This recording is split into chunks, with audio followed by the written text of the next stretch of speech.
세계를 마쿠에서 지배하는 가문들이 있다. 록펠러, 로스차일드 가문이 그 주인공이다. 이 두 가문에 대해 알아보자. 록펠러 가문.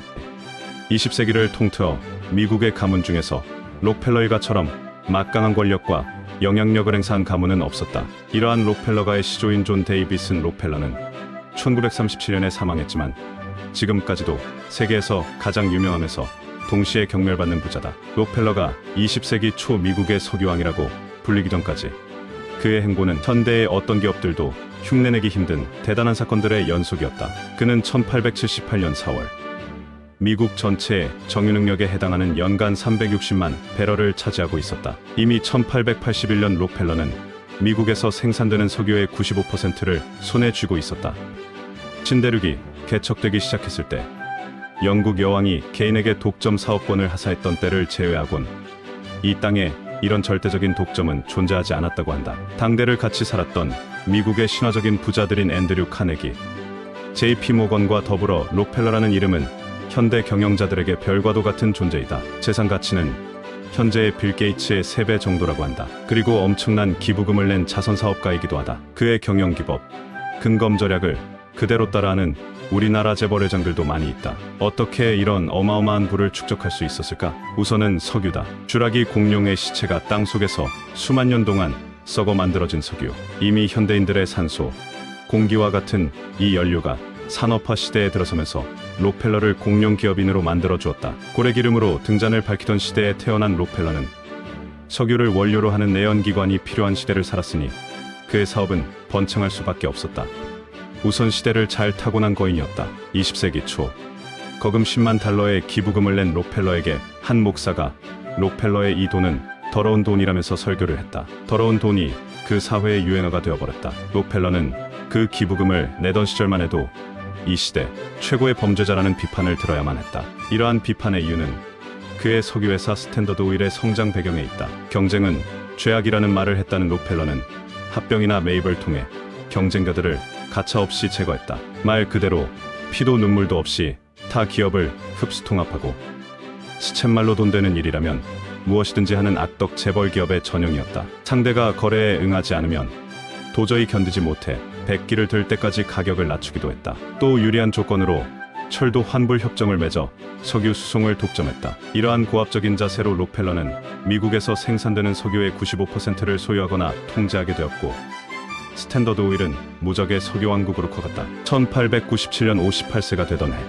그는 스탠더드 오일의 일상 업무에서 은퇴했다. 그리고 돈 쓰는 일에 착수했다. 그 이후 그는 각급 학교에 수백만 달러씩 기부하며 록펠러 연구소와 재단을 설립하였다. 그는 1937년에 죽었는데 이때 그의 나이는 97세였다. 그가 모은 재산은 9억 달러, 당시 미국 GNP의 2%가 넘는 액수였다. 이 거대한 재산의 반 이상이 자선에 기부되었다. 나머지 4억 6천만 달러는 외아들 존 디 록펠러 2세에게 돌아갔다. 2세는 아버지의 박애주의 실천정신을 물려받아 계속 돈을 썼다. 제2차 세계대전 참전 군인들을 위한 미군 임은협회 USO 창설에 힘을 보탰고 맨해튼에 세워진 록펠러 빌딩의 건축을 감독했다. 그는 전쟁이 끝난 뒤 맨해튼의 땅을 UN 본부에 기부했다. 존 디 록펠러 2세는 스라의 딸 하나와 아들 5을 두었는데 외동딸 애비는 1976년 암으로 사망했다. 아들들은 존 록펠러 3세와 넬슨, 로렌스,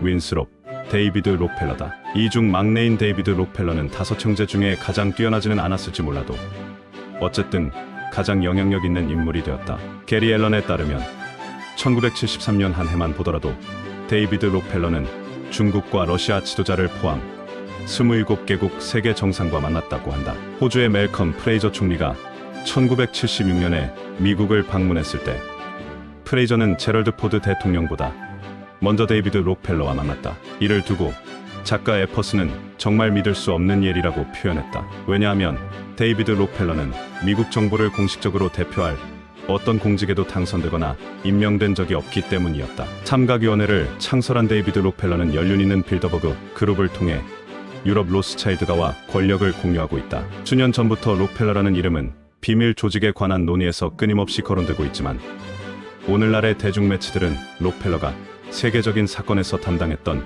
역할에 대해 입을 다물고 있다. 로스차일드 가문. 로스차일드라는 이름은 국제은행업과 동의어라 할 수 있다. 이 이름 또한 세계 주요 사건의 마크에서 자주 볼 수 있는 이름이다. 비밀에 휩싸인 이 왕조는 1744년 2월 23일 프랑크푸르트에서 태어난 독일계 유대인 마이어 암셀 바우어로부터 시작된다. 마이어는 고대 화폐의 유래를 설명한 안내서를 만들어 고객이 될 만한 지배층 사람들에게 우승했다. 그리고 흥미가 없는 사람한테는 고대 화폐를 공짜나 다름없이 사들여서 부유한 귀족들에게 팔러 다니다가 헤센카셀의 제후인 비렐름 공과 직접 거래하게 되었다. 그쯤 유대인에 대한 박해가 심했던 프랑크푸르트에서 한낱 상인의 지나지 않은 유대인 청년이 영주와 귀족을 직접 만나 거래한다는 것은 그야말로 획기적인 일이었다. 비렐름 공은 군대를 양성하여 영국 등의 용병으로 빌려주는 장사를 하여 수많은 왕족들이 빚에 허덕이는 가운데서도 유럽에서 손꼽히는 부자가 되어 있었다.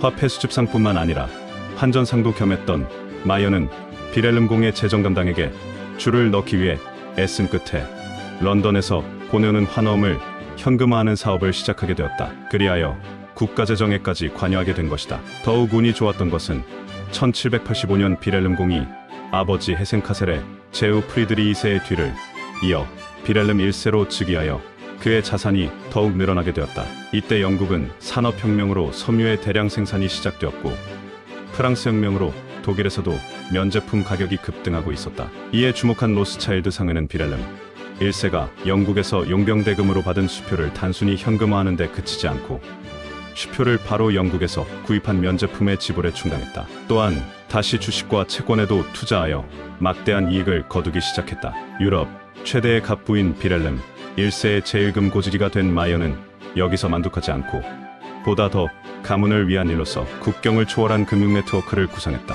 마이어에게는 암셀, 잘로몬, 나탄, 카를, 야콥 나중에 개명하여 제임스 등 5명의 아들이 있었다. 그는 이 5아들들을 엄격한 유대 교육하에 상인으로 단련시켜 장남 암셀은 독일 프랑크푸르트 본가의 후계자로, 차남 잘로몬은 오스트리아 빈, 삼남 나탄은 영국 런던, 사남 카를은 이탈리아 나폴리, 오남 야콥은 프랑스 파리로 보냈다.